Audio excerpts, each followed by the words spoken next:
Hey everyone, and welcome to Screams After Midnight. I am Peter, and I'm joined as always by little Timmy. Oh. Well, there's a little Timmy in this movie, which is why I said it like that. But this is a horror movie podcast. We talk about horror films every week. We get together and we talk about a film that we have watched. And of course, that is the normal schedule. The schedule for October, the Octoberthon, is every single day. And we are nearing the end. We are almost at Halloween itself, and we didn't get a lot of movies set at Halloween this year. That's something we'll have to make amends for next year, but we do have one here. We had one at the start of the month, and we have one here. This is All Hallows Eve, which is actually related to the film we did at the start of the month. Yeah, I mean, sorry, I have a bone to pick right away. So I mean, maybe you can correct me if I'm wrong here, but would All Hallows Eve, would that be the day before Halloween? No, All Hallows Eve is Halloween. It is? Yeah. Okay, because I figured, like, Eve is usually, does that mean before something? Yeah, the day after Halloween's All Hallows. Okay. All right, that makes sense. I don't know if it's actually called that, but yeah, Halloween's actually the day before something else, but no one cares about the day after Halloween anymore. Okay. Hold on. You know what? I'm going to go to Wikipedia and give you an exact definition, all right? All right. I just want to make sure, because otherwise that's going to help me decide if this movie is perfect or not. Halloween, or Halloween with an apostrophe between the two E's, is a contraction of Hallows Even or Hallows Evening, also known as All Halloween, All Hallows Eve, or All Saints Eve. Yeah, so All Saints Day is the next day. That's what it is. Okay. So it's the eve of the Western Christian feast of All Hallows Day, so it's All Hallows Day or All Saints Day. It begins the 3-day observance of the All Hallowtide. My God, so many names here. The time in the liturgical year dedicated to remembering the dead, including saints who are hallows, martyrs, and the faithful departed. So that's why we do all the dead themed stuff. But no one cares about the religious part now. It's just Halloween, right? So if All Hallows Eve, if that's just Halloween, why didn't they just call this movie Halloween? Because it's another word for Halloween, and we've already had Halloween. I don't know. It would be funny if they just called it Halloween. Oh my God. They can't do that, alright? They get sued. The Akkad family coming for them. Alright, so we are going to talk about All Hallows Eve. Now, we did the film called Terrifier at the start of the month, which was actually a follow-up to this movie, which I didn't know when I watched Terrifier that it was a follow-up to something, so it's kind of interesting to go back and do this. This is kind of a horror anthology, where the premise is that a babysitter, not a young, because usually I say babysitter, you think of a teenager. This is like a friend of the parents, so she's like 30 something. She's looking after these two kids who are maybe about 10, 11, whatever they are, and they are. They've gotten back from trick-or-treating and they're looking through their candy, and someone put a VHS tape in there. And probably the most unrealistic thing of this movie, which was made in 2013, is that there's a VCR in the house to watch the VHS tape on. But they put a tape in and there's 3 different stories on it, and it's them watching this tape. And there's like 3 stories, all of which feature in some respect Art the Clown. I thought Art the Clown was only in one of the segments, just because I heard that he's in a horror anthology movie called All Hallows Eve, and then the director went on to make Terrifier because it was clearly the best part of that anthology. But he actually is kind of part of all 3 stories to an extent, although there's definitely one that's definitely the main one. Like, the final one is definitely the Art the Clown story, whereas the first 2 are kind of like, there's a little bit of art, but it's not like his story.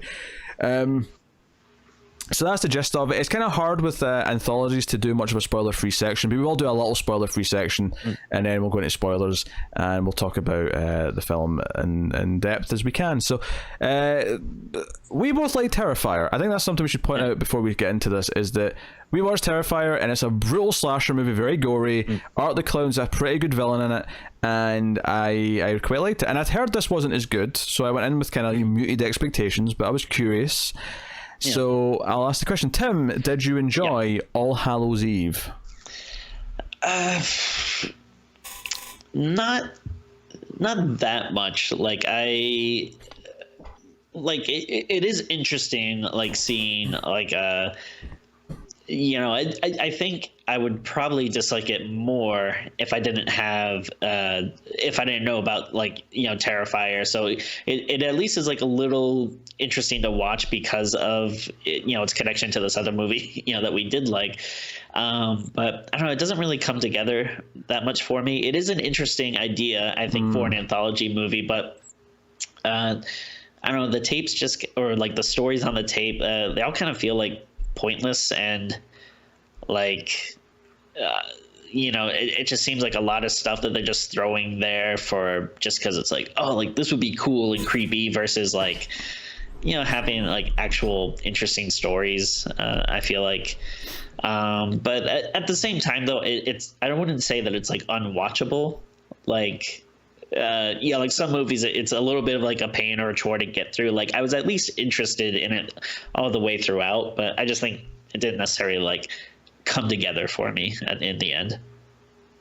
Yeah, that's fair. Yeah, I don't think it was particularly good either.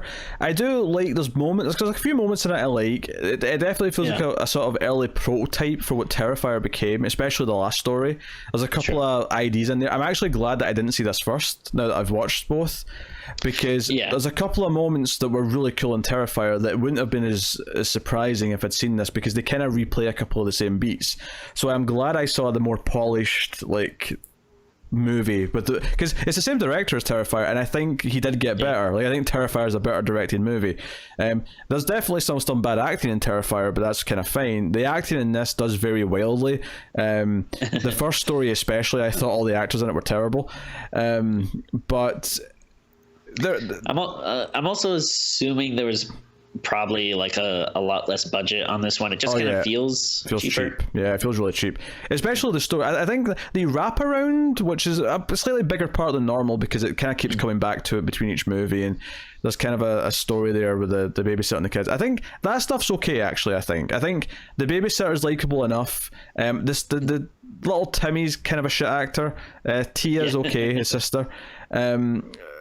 But I think one complaint I would have about that though is there are times, and I feel like as it goes on, it went on, they did it less and less, but there are times when like you'd be watching the story and you would cut back to them watching it, which I thought was like unnecessary.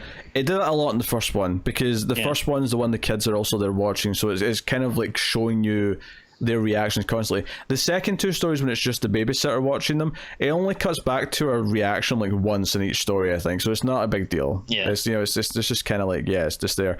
But I thought the wraparound was okay, especially since it's like the idea that it's freaked the girl out, and it's kind of like sort of building the idea of like this is kind of creepy and what's going on.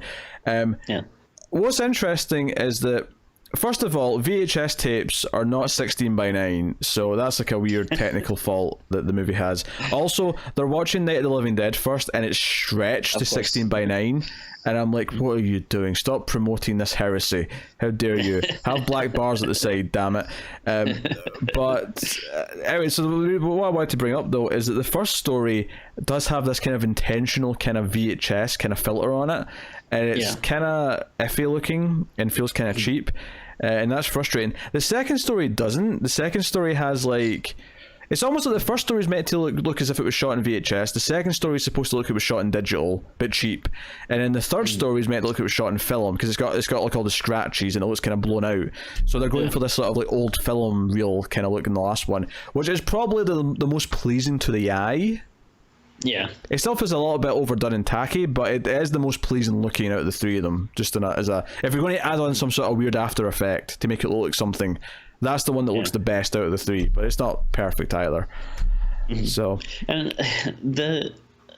I'm not saying that I necessarily dislike the second story, but it does seem like kind of out of place compared to the other two. It's kind of, even the first one I thought was kind of, but I felt like the third one was the only one that really felt like Terrifier. Sure, yeah. The other two didn't really feel like that. The second one especially was far gone. I will say there was one minor worry, and I think this is minor. I don't think it's going to do this, but there was a minor worry that since Terrifier was so based on the third story, that was, the third story was clearly the prototype for Terrifier. There was a minor worry I had as I was watching this, that maybe the Terrifier 2 might take more from like the first story or something like that, and I'm like, I really don't want them to, and I don't think it will, because it's not called something else. It's called Terrifier 2. I have to imagine it's going to continue in the vein of Terrifier. Because it's actually like, it makes it too supernatural, I think, the first story. I really like the idea in Terrifier where, okay, there's the slight supernatural element in the same way that Michael Myers is slightly supernatural in that he seems like he can't be killed, kind of thing, like a slasher villain. I'm okay with that, but I didn't, like the first story in this is basically almost like preemptively doing like the Halloween 6 thing where he's working for something, and it's just no, don't do that. Actually, that's a very good comparison. So that's kind of odd, but it's whatever. So I don't think we can say too much more without spoilers. I will say that I thought art didn't look as good in this. You can tell that they'd perfected the look in the proper movie. It looked a bit cheaper. Like this felt, I don't know if they used a different actor, but it felt like this was more just like it seemed like just a person in like a regular clown costume. Like in Terrifier, it looked like they might have had like some prosthetics or something, or if not, then maybe just a man with more pronounced features or something. But like here, it just looked a little more basic. There was definitely some prosthetic, but Terrifier did start with him applying makeup though, so it was kind of implying that even if there is a prosthetic, he was doing it. This was a guy doing it, like he was putting on a prosthetic. So no, I concur with that. I think like, because in this movie it feels more like the art's meant to be this kind of like tie between all the stories where he can be multiple different things, and I think what I like about Terrifier is that he's a slasher villain, and I hope that Terrifier 2 kind of continues that forward. I don't really want, even though I do, I kind of like the reveal of how he connects to the middle story a little bit. I thought that was kind of interesting, but it's kind of not what I really want from art sort of going forward. I like him being a slasher villain, and that's kind of what the third one is. So I think the third story is clearly the best one of the three. Even if it's not as good as Terrifier though, it's just kind of like this weird like rough draft that Terrifier became. So it's really weird because I feel like there's not like a lot of movies where you would say this, but like obviously like the connections are loose, but like if you do consider like this one and like Terrifier 2, like it is interesting to be like, no, this one's only worth watching if you saw like the second movie first. Like it's like I would really not that interesting unless you like Terrifier. I definitely would say this is like a prototype, or I'd say this is like Terrifier 0, but 0 is very optional. Like Terrifier worked, I'd argue, better having not seen this. And if you want to go back and check it out, then sure, but I wouldn't super recommend it. It's like if you're playing Resident Evil games for the first time, don't start with 0. Like absolutely. Play number 1 and then 1, 2, 3 Code Veronica, and if you want you can go back to 0. That's what you do. So we'll go spoilers then. So full spoilers for All Hallows Eve, which came out in 2013, and it's worth mentioning Terrifier 2 is coming out next Halloween, so we're going to have another Art the Clown movie, but and I actually just found out when I was looking up IMDb there that there is an All Hallows Eve 2, but it's not the same director, and it doesn't look like Art the Clowns. It looks like it's the same concept of someone getting a VHS tape with like different stories on it, but that's it. It's kind of funny because it does feel antiquated, but there's something like it's not as cool if you got like a Blu-ray in your bag or something like or a USB stick. There's some video files on it. I mean, actually, no, that's better. I think the idea of getting a USB stick that has like a folder that's got like a weird title and like there's like different files on it feels a bit creepier than I think than a Blu-ray. And I do gotta say, like, man, this lady needs to get her act together. The babysitter, like. No, like just the idea of someone, like so many like creeps and weirdos and stuff out there. Someone slips a young child a blank videotape there's no way you're letting the kids just blindly watch it like before you preview it or anything. I mean, they kind of sell that she sends them out the room to like, but they kind of still see it. They're still just over at the side, and then they come in, and the kids like, oh, it's just a horror movie, it's fine. But I was thinking though, these kids are still relative. I mean, like, I don't know, they're maybe like 11 and 12 or something like that. Like, they're not like, you could like, yeah, like you can still watch horror movies when you're young, but it seems more like a snuff film than like a like you know, if there aren't like a like, it's not even like there's a title or credits or anything that would let you know it's an actual made movie. Well, like, the thing about the first one is that well, that's the thing though, it doesn't look like a snuff film in the sense that like, who's the cameraman in this? Like, there's no like indication that there's someone standing there filming, so it still has that. It's like, who shot this? So that's where it sort of feels supernatural, because like, how could this footage exist otherwise? But so what I was thinking as I was watching it is that during the first hour, I was like, well, these kids are watching it, and there's no way that this babysitter will let them keep watching it if it gets too extreme, so it can't be that extreme ultimately. And sure enough, it's not until after the kids aren't watching that the last story gets really extreme. But anyway, so the first story is it starts off like a Terrifier story where Art's kind of at this like train station and or a bus station, whatever it is, and he honks his horn at this woman, but very quickly we just kind of, she wakes up like chained, and there's like another couple of women there, and it's like, something, he comes and gets us, and you're thinking it's still Terrifier at this point, but it turns out to actually be like a cult of witches and demons who want to feast upon the blood of this, you know, because the woman's pregnant. Like, they cut open her stomach and like feast on her blood, and then seemingly a demon rapes her. It's really, I mean, it's very suggestive rather than showing this too, you know, close up. But honestly, the acting in this one was really bad. Like, when it was the three women who were like chained up, like yelling at each other and like what they should do, like it felt really fake the whole time. None of it felt convincing. Yeah, totally. I think the only thing, and like this one, it feels like such a, like, it feels like there's so little story here, that, you know, I don't know, it just kind of felt like cheap. Like again, it doesn't seem like you're doing something interesting. It just seems like you're doing like something that you're like, yeah, let's have like a bunch of demons and stuff come out, and like, you know, there'll be this like Satan looking thing, it's gonna rape her and stuff. Like, it seems kind of pointless. But I guess like the one thing you could kind of give it credit for, and again, similar to Terrifier, like one of the things we liked about it is that it is so brutal, like in its kills. Like, you know, it doesn't shy away from it, and you know, I feel like you do get like a little bit of this, like with the, you know, like cutting into like the stomach with the baby and everything. Like it does feel brutal. Like so I'll give it that at least, but otherwise I wasn't like super into it. Yeah, that was super positive things. And, you know, when the story's over, it cuts back to them, and she's like, okay, you're watching no more, this is too much. And because this one was guilty of like cutting back to them, like wincing, and like, although the little Timmy was like invigorated, like he was like it almost sold me the idea that he was maybe going to be a serial killer when he grew up, like the way he was watching it. But they get sent to bed, and they're bickering at each other.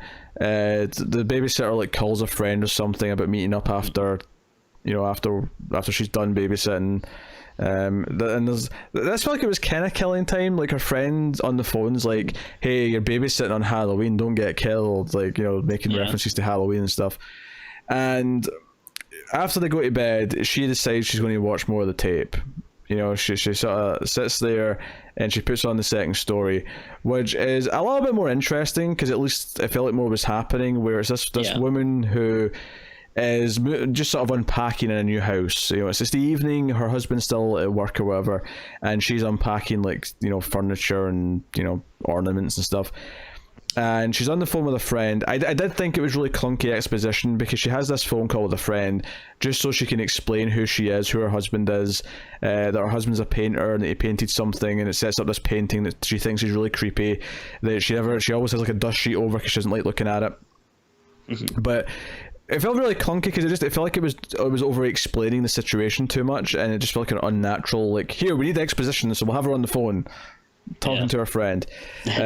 But basically the thing here is that there's a big bright light that comes from outside somewhere, and they set up the idea that this is a very isolated house, and she runs around, she gets scared, the car won't start, she tries calling for help, she can barely get through to her husband, and the phone eventually cuts out, and it turns into this like alien chasing her around the house. Maybe even two of them actually. Now, I have a complaint here, although I will give it one caveat. My complaint is that the alien looks terrible. It looks cheap and tacky and shit. The one caveat I'll say to that, though, is that it does kind of imply that the face of the alien isn't actually the face, it's a mask, because there's like air tubes going into it, or like, you know, to give it its atmosphere, as if it's like a gas mask. But it is modelled after the classic kind of alien head look, and it looks really cheap and tacky. So even though it's meant to be a mask, it doesn't look like a sort of high quality like space mask. It looks like a cheap mask that they've built this thing out of really crap material. So it looks really tacky. Yeah, it sounds kind of interesting because, like, I do like the idea of like this alien monster, you know, chasing this person. That can be pretty creepy, and like you know, it is interesting, the idea that it's a mask. And so like I do like that you're constantly hearing like the breathing sounds, and the way it's kind of moving, it almost seems like it's swimming, which I think is interesting. Like, you know, because who knows, maybe on this planet, maybe like, you know, our atmosphere or whatever, to them it could be like water or something. Like that's how they get around, like it. So I do like it's too thick is what you're saying. The air's too thick for them. Yeah, like, so I do think they are trying to do interesting stuff, like with its movements and its look, but yeah, ultimately I just don't think it comes together. Like it's I don't know, maybe they need something like a little better looking, but it is kind of wild though, because like the you know, the first and the last one, like, you know, seems much more like traditional horror, and then this like it seems like a weird sci-fi alien like chasing this woman out of nowhere. And the whole thing with the alien is that like she's running around from the alien, and that's most of the shot, is like this suspenseful kind of chase, you know, for better or worse. Unfortunately, veering into worse maybe more often than not, but you know, I almost forgot it set up this idea at the start that her husband went into a trance and painted this face that she thinks is creepy, but it has no memory of why he painted it. And I assumed it was going to be art, like I assumed that was going to be the reveal, but they really tease it out where she's like being dragged along the floor by the alien, she's like holding onto the dust sheet, and she pulls it off, and we see this. It's actually what the poster is for the movie, is this painting of Art the Clown. And it's like this like, okay, so how does this tie into the alien? Like, is Art himself an alien? Is this meant to be Art, like inside the mask? Who's this is him arriving on Earth? Like, I mean, that would be kind of crazy if that's what they were implying. But I mean, who knows? Maybe they could even try to imply something that like Art is dressing up like this kind of tacky alien or something. Oh, maybe, yeah. But then in that case though, why the trance, and why did like someone paint his face?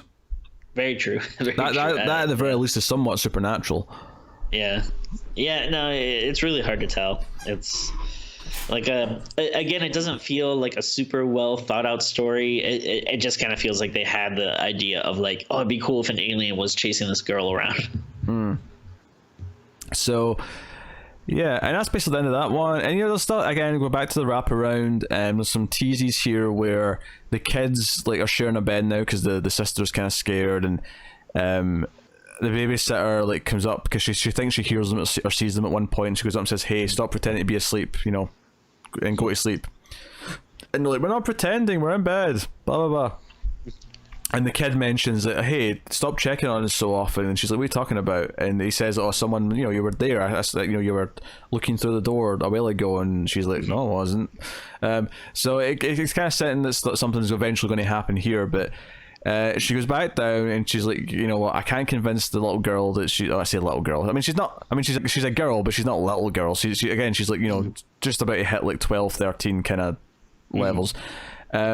So if I can't convince her not to be scared, I can't watch the rest of this. So she puts the tape back on, And the final story is the more Terrifier-esque story. It's a woman driving who turns out to be a costume designer for movies, and she's almost out of gas, so she pulls over, and she's kind of like flirting with the guy who works there. The scene kind of starts with him like kicking out Art because Art's been, you know, smearing shit in the walls, and that was something that he did in Terrifier. And then he kind of flirts with it a little bit as they're kind of like just, you know, she's asking for directions, they're being nice to each other, and then he hears a noise and he goes back inside, and he takes a while, so she gets curious and she goes in and just finds Art like sawing his head off, and this is where it gets like proper bloody and violent. And he's just like waving at her as he saws off this head, and she runs to her car, and it becomes a bit of a car chase, and he's chasing after her. She eventually crashes. She gets out. She gets back in the car. Art's in the car. They crash. Blah blah blah. He chases her to a barn, and she's kind of hiding. And Art does this weird thing where he apparently tunnels under the ground. Yeah. To get inside, which is very wacky. They do kind of a not as good version of like whipping her with like a chain that has blades on it. That was like a thing in Terrifier that was a really cool moment. Here it felt a little bit more lukewarm, but not terrible. Again, I'm so glad that I didn't see this before Terrifier, because when, you know, she eventually she sort of hitchhikes into this guy's car and she's trying to tell him that this is all going on. Art drives up alongside them and pulls out a gun and shoots him in the face, and I'm so glad I didn't see this, because the moment in Terrifier where he pulls out a gun was really shocking, because you didn't expect it. It was such a weird thing totally. for a slasher villain to do that. So I appreciated that, but I mean the moment itself in this was okay, and this was definitely the best one, because it was, you know, it was a stalking slasher kind of thing. Couple of weird moments, sure. But you know, that's what it was. Eventually, when he gets her, she wakes up and she's on a table and her arms and legs are cut off, and he's carved like bitch and slut and things into her skin, and he's just kind of laughing at her. He's kind of waving at her and laughing. He thinks this is hilarious, and you know, it's just you know, that old school Art the Clown, you know. That's what he is. What do you think of this one? Yeah, I mean, this was easily my favorite, and I guess maybe part of it is it just feels like more Terrifier. Like, yeah. You know, if you just kind of isolate this and almost use it as like a, you know, a little prequel to the movie. But you know, I think it had like, you know, the best gore and you know, maybe the easier to follow like storyline. That you know, it's a very simple story, but it actually feels more like of a, I don't know, that there's more of a plot or something to it versus What's the interesting is this is not the first Art the Clown thing. There was actually a short film called Terrifier a couple of years before this, which was the first. Oh, really? Art the Clown. Yeah, same director did a 20-minute short called Terrifier. Did All Hallows Eve, and then you know, 2015, 2016 did Terrifier. So interesting, like just how like sort of practiced and like, you know, like this was okay, a 20-minute short. Okay, then I'm going to do this anthology movie where Art's going to pop up a bunch of times, and you know, then finally Terrifier, which, you know, I don't know if it's easy to get a hold of the short film. Maybe it's on YouTube or something, but yeah, it might be interesting to watch. Yeah, clearly it seems to be a character or something that he has a fondness for, or thinks that there's maybe more stuff there to revisit. So that's cool though. Yeah, that's interesting. Yeah. So, yeah, I mean, definitely the best of the three. Not perfect. It's not as good as Terrifier, but you can definitely see what became Terrifier in this one. The final... on you go. Oh, no, yeah, I was just going to say, and then, yeah, when it gets out of here, and then kind of the end, I actually do like the end of the wraparound segment here. And again, I guess you can kind of say it also feels more like Terrifier-ish stuff. Yeah, there's the supernatural element where he's inside the TV, and it's almost like The Ring, where you think he's going to come out, because he's sort of up against the screen. He's sort of like knocking on the glass, as it were. Yeah. But you see him in the, like, eventually, like, the camera, like, the video turns to her. Like, she can see herself on the TV, and she sees Terrifier. She sees Art sitting behind her. Easy mistake to make, because it seems like, well, yeah, he is the Terrifier, but his name's Art, but like, yeah. But she kind of like destroys the tape, and that seems to fix it. And it's like, okay, no more scary things. But then, of course, she like sees him upstairs, all bloody, as if he's just come out of the kid's bedroom. And the end of the movie is her going out of the kid's bedroom, and it's just the two decapitated heads of the kids on the bed, and she just screams to high heavens. I do like that when she sees art, though. The film changes to the style of the last one, where it goes all scratchy and like there's blots and stuff. There's also the weird thing where the girl in the last short phoned 911 at one point and tried to get help, and like the babysitter receives that phone call just before she goes upstairs. Oh yeah. And she hears that phone. That was kind of weird. I don't know what they were doing with that, to be honest. That was a bit odd, but yeah, the ending's okay because it's kind of that brutal Art the Clown sort of style of thing. Again, I'm not so sure how I feel about this more supernatural element of him like being on the TV and like being behind her, but only in the TV, not actually in real life. And like as effective as that is on its own, like it kind of feels just like this extra weird supernatural like thing to tack onto art. And again, this is coming from the perspective of seeing Terrifier first, where it felt more solidified as being a specific thing in that movie, but. Yeah, I mean, like you said, he feels like a cool slasher villain. So and with those, I think it is fine to have like a little bit of a supernatural touch to it. Like you said, like the fact that it's unkillable and you don't want to necessarily say like teleport per se, but like, the idea that it could kind of like pop up behind you or whatever. But like, this, it feels like it's just adding like a little bit too much. Like it's going a little bit too far if he can like climb out of TVs and, that kind of thing. Yeah, it's going basically into Freddy Krueger territory, which I don't think I want from art. But I mean, maybe Terrifier 2 will maybe hint more where he comes from, or it'll do some sort of creepy alien backstory or something. I don't know, which I wouldn't necessarily hate as long as it doesn't I don't know, as long as it still feels like a slasher movie at its core, I'll be okay with that. But so I mean, it's not, All Hallows Eve isn't terrible. There's some really dodgy acting in places. The first story is basically worthless completely. The second story is a little bit more enjoyable, has a couple of interesting beats, but is kind of weird. The third one's definitely the best and feels the most Terrifier-esque, and it's just art stalking this person. But it has the problem where it was kind of remade into a full movie, and the full movie's better, so it kind of suffers from just existing like it does. Sure. Wraparound's okay, so I didn't hate it. Like, it's not the worst thing ever. Like, no, I think it's still watchable. It's just, not great. Especially knowing, like, this much better movie comes from it. Yeah. But in a weird way, though, I don't know if that kind of helps it or hurts it. But I mean, at least, like, I suppose it's better that the stories get better as they go a little bit. Even if it's not by great increments. Like, the worst one's the first one, and it gets a little bit better for 2, and it gets a fair bit better for 3.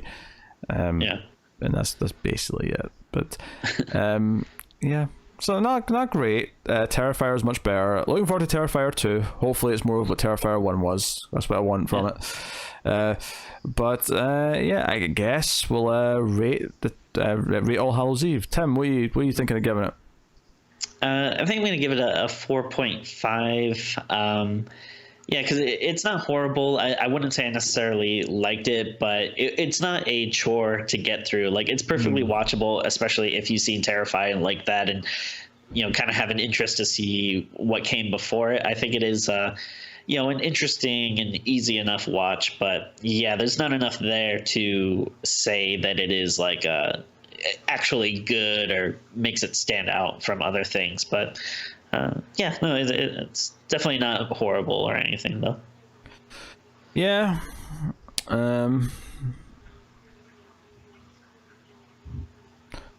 I think I'll go with the straight 5, just a smidge higher. I think the first story really sucks and drags down the overall rating for sure, but I think there's enough interesting things in the other ones and the wraparound to kind of just overall be a kind of watchable middle of the road movie.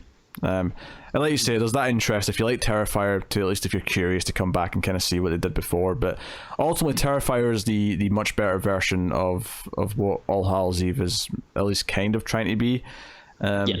So I just hope Terrifier 2 doesn't try and go down some of the paths that these other stories in this one did. I hope it sticks to being a Terrifier sequel. Definitely. And, we'll see what comes of that. But yeah, that was pretty much it. That's All Hallows Eve. You can let us know what you think of the movie in the comments below. You can like and subscribe, all that stuff. You can get us on the Twitters at mail_fuzz for channel updates. If you want to support the show and the channel, you can head over to patreon.com/mailfuzztv. We can support us for as little as $1 per month and get an exclusive bonus episode every month. There was 4 this month because it's the Octoberthon, but you get one every month for $1, and you get to vote at the $5 tier, and there's a lot of stuff as well. You can also support us, of course, by going to Apple Podcasts or wherever you get your podcast from and rating us 5 stars, giving us a nice review, helps more people find us, so you can go do that. But that's pretty much it. Check out all the stuff we do. Obviously, there's more streams all month, but we do have a sci-fi movie podcast called The Atomic Cinema Experiment that I do with Tara. Worth checking that out. Worth checking out maybe our reviews of Watchmen that just started recently and other stuff. So, have a look at the YouTube page, see what else is there. Get a list of all the audio feeds over at Patreon. But that is us. So thank you once again for watching or listening. We're getting very close to Halloween, so have a good one of those. By all means, send us your costume photos on Twitter or whatever else you're doing. But that is us. So thank you once again for watching or listening. We appreciate it. Keep watching scary movies, guys, and we will see you next time.